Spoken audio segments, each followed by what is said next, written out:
E aí pessoal, beleza? Meu nome é Aaron Rodrigues e bora para mais um vídeo aqui do canal, porque hoje eu quero ter um papo com vocês sobre a história do eletromagnetismo.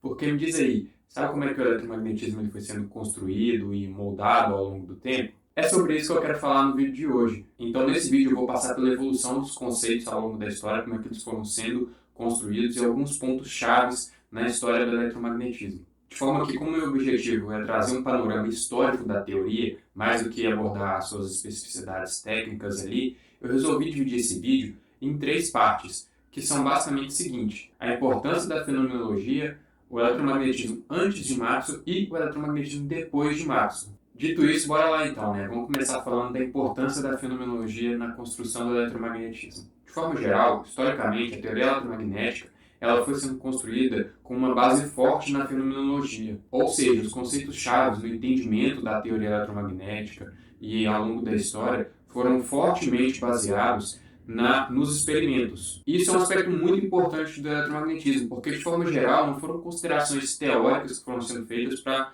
verificar se a natureza correspondia, e sim a detecção de certos fenômenos e a caracterização deles para posteriormente vi uma explicação para eles. Pode ter ficado um pouco confusa essa distinção que eu fiz aqui agora, mas ao longo do vídeo, ao final dele, acho que vai ficar um pouco mais clara essa ideia. Então, como eu falei que ele foi fortemente pautado em descobertas experimentais, deixa eu citar algumas aqui e passar por momentos importantes da sua história. Lembrando que eu estou fazendo um recorte e teve muito mais pessoas que contribuíram para o avanço do eletromagnetismo. Então a história começa onde, né? Para variar um pouco, começa lá na Grécia, e começa com o Tales de Mileto, o mesmo do Teorema de Tales e etc.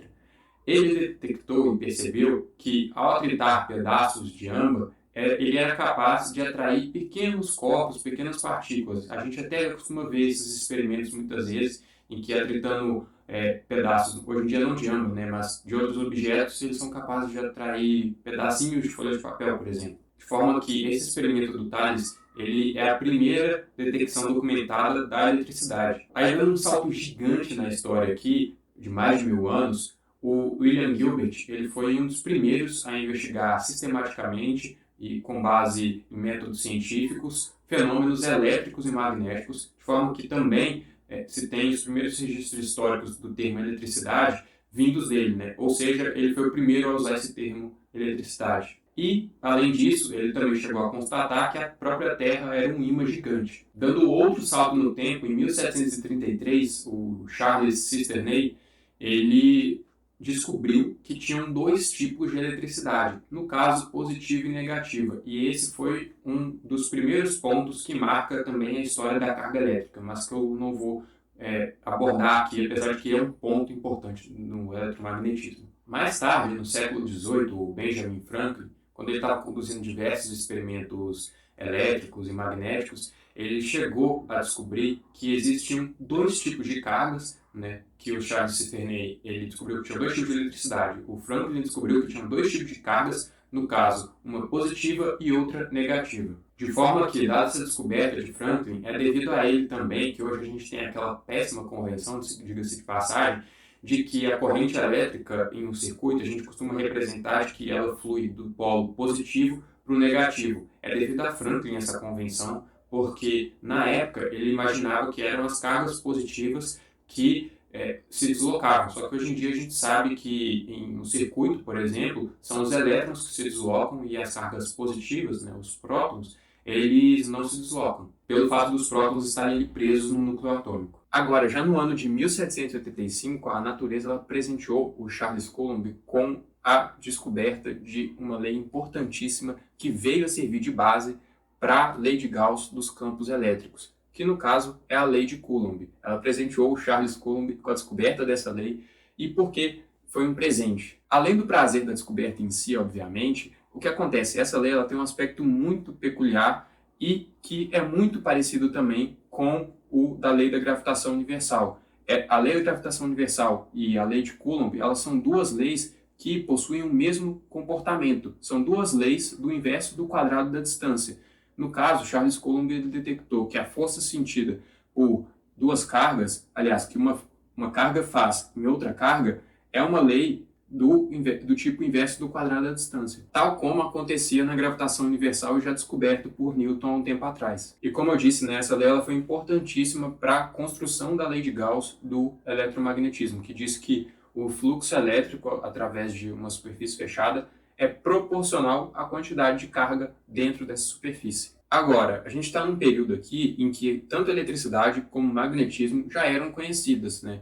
E o que acontece? Quem veio pela primeira vez a sugerir que tem uma ponte e uma ligação entre esses dois fenômenos, elétricos e magnéticos, foi o Ørsted, se eu não estou pronunciando o nome dele errado. Porque em 1820 ele descobriu que quando a gente tem uma corrente elétrica passando por um fio, a gente tem uma agulha magnética suspensa, esse fio ele poderia ser defletido dada a presença dessa agulha magnética. Ou seja, a gente tem aqui agora o primeiro indicativo de que esses dois fenômenos elétricos e magnéticos estão relacionados. E essa descoberta do Ørsted deixou uma pista para o Ampère, que não foi bobo e começou a se aprofundar nessa relação entre a eletricidade e o magnetismo. O Ampère ele descobriu que as correntes elétricas elas produziam campo magnético e essa descoberta ela foi fundamental para o começo da unificação entre eletricidade e magnetismo. E em 1827 o Ampère publicou um trabalho importantíssimo, que eu vou ler o título aqui para vocês.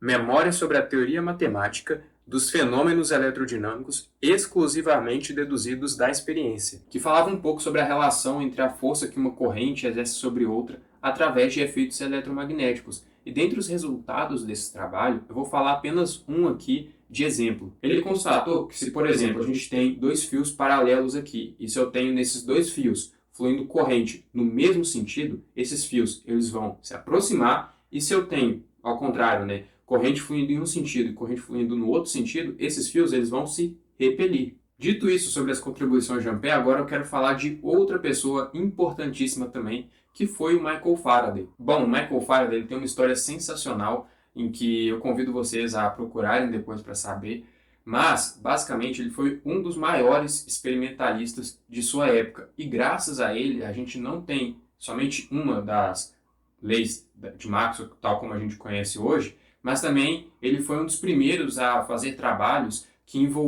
experimentais que envolviam o que viriam a ser os modernos geradores, motores elétricos e transformadores, por exemplo. E dentre uma das descobertas do Faraday, que veio a ser uma das equações de Maxwell, está a lei da indução eletromagnética. Ele demonstrou experimentalmente que uma corrente elétrica ela pode ser produzida pela variação do fluxo do campo magnético, de forma que a primeira demonstração da lei da indução eletromagnética ele deu experimentalmente, né, em 1831. Que para comentar brevemente sobre a lei da indução, o que a gente tem é basicamente o seguinte, que ao fazer variar um fluxo magnético através de uma espira, através de um circuito, vai aparecer nesse circuito uma corrente elétrica. Ou seja, de forma fundamental, o que está acontecendo aí? A variação de um campo magnético está induzindo a presença de um campo elétrico. E um dos conceitos, que depois veio a ser um dos conceitos fundamentais do eletromagnetismo, que o Faraday usou para descrever a indução eletromagnética,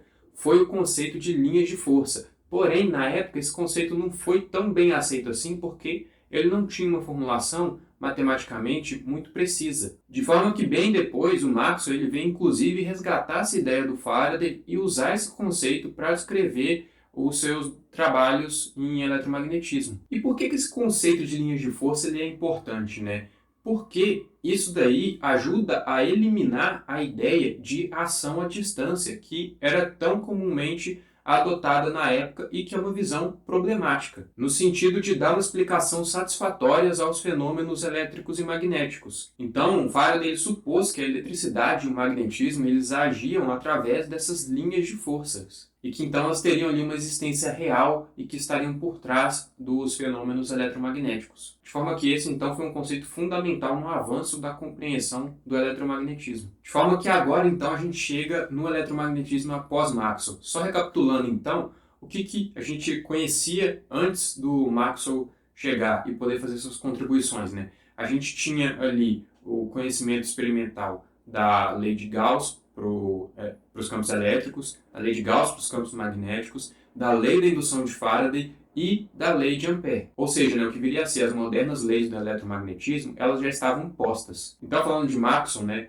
ele foi um dos mais brilhantes teóricos de sua época, em complemento ao Faraday, né, que por sua vez foi um dos mais brilhantes experimentalistas de sua época. Eu vou aprofundar um pouco, mas de forma simples, ele unificou e colocou em um arcabouço matemático e teórico consistente todo o conhecimento a respeito do eletromagnetismo. De forma que, então, Maxwell, em 1855, ele publicou um conjunto de 20 equações, não 4 equações, que compilavam todo o conhecimento a respeito dos fenômenos elétricos e magnéticos conhecidos, ou melhor dizendo, né, eletromagnéticos. Mas aqui ainda está faltando uma das contribuições fundamentais do Maxwell, que veio aparecer em um de seus trabalhos, o Acerca das Linhas de Força, um trabalho de 1861 que o Maxwell ele faz uma correção fundamental que estava faltando na lei de Ampère. Após essa correção, a gente vai ter então o conjunto completo das equações de Maxwell, né? A lei de Gauss para os campos elétricos, lei de Gauss para os campos magnéticos, lei da indução de Faraday